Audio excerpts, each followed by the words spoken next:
Hey mga brods, kilala nyo ba, tandaan nyo ba? Ito pong PBA legend na si Coach Johnny A. Yes, ito pong si Coach Johnny Abarrientos. Ayun mga kabrods, bali-balit at ayon din sa reports natin na gusto nga subukan ito ng SMB. Yes, as a head coach nila. Alam naman natin ng SMB, medyo nalilito talaga sa sistema ngayon dahil nga sa pagbalik nito po ni Coach Leo Austria.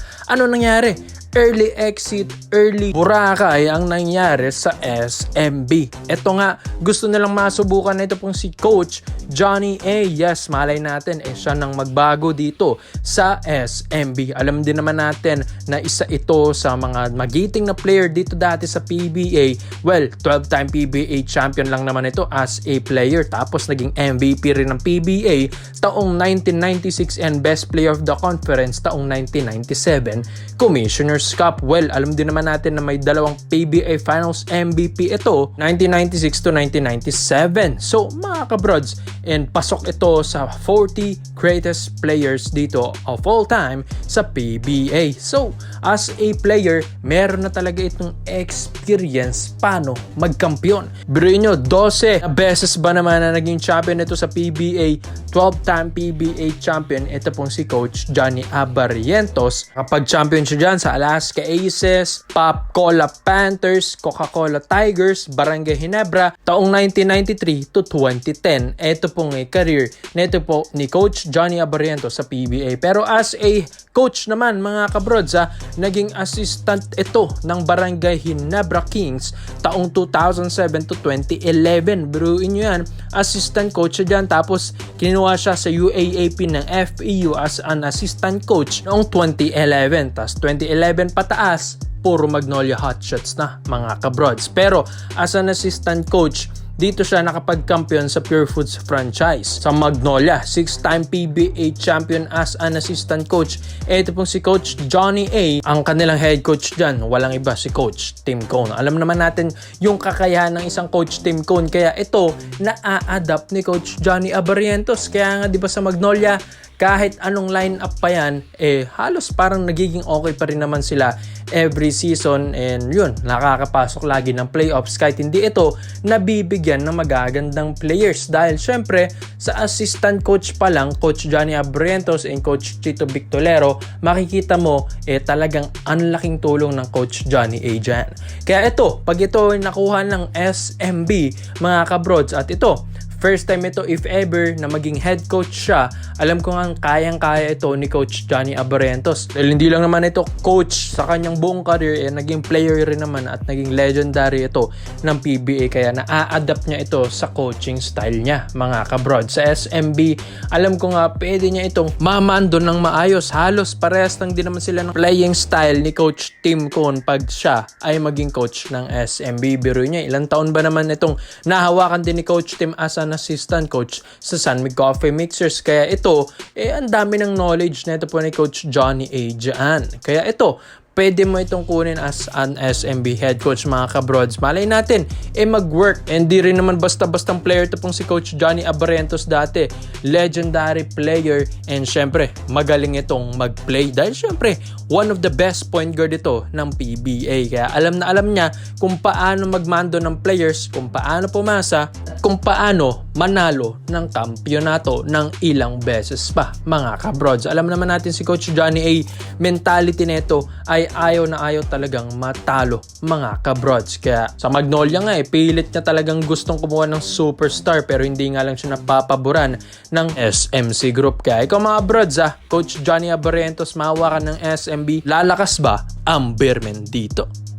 Mga brods, alam naman natin binili na ng Star Horse Shipping Lines. Ito pong Terra Firma Jeep. Well, isa rin dito sa mga naka-line up, ito pong si Gab Dagangon.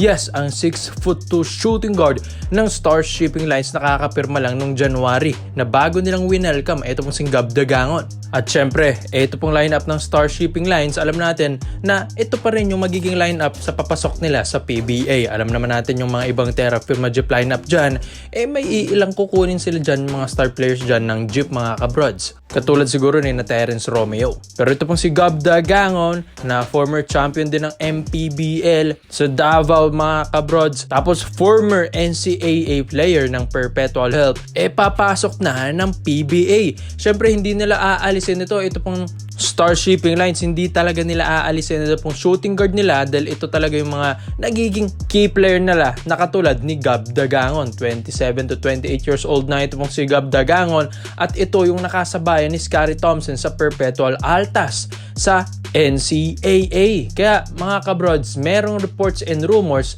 na once na pumasok ito pong Star Shipping Lines dito sa PBA debut nila, gusto nilang kunin ito pong si Gab Dagangon. Well, alam nyo na kung sino mga kabrods. Ito pong kaibigan ni Gab Dagangon from Perpetual na si Scottie Thompson.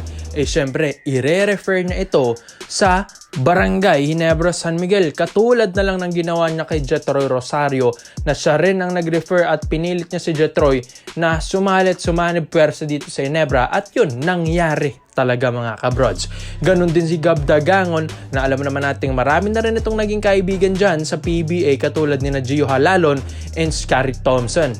Pero syempre, alam nating mas malapit ito kay Scottie dahil yun nga, from Altas NCAA to PBA, alam naman natin yung galawan ng Barangay Ginebra San Miguel. Pag malakas ka kay Scottie, talagang papasok at papasok ka. Hindi naman din ganun basta-basta ito pong si Gab Dagangon dahil malakas din naman na player itong mga kabrods. Legit shooter ito ng MPBL and sa Star Shipping Lines. And alam din naman natin na talagang bibigyan ka ng magandang puntos neto, stats, sa scoring mga kabrods. And sa height niyang 6'2" na shooting guard, laking bagay na ito para sa Ginebra dahil hindi lang naman basta shooter ito pong si Gab Dagangon.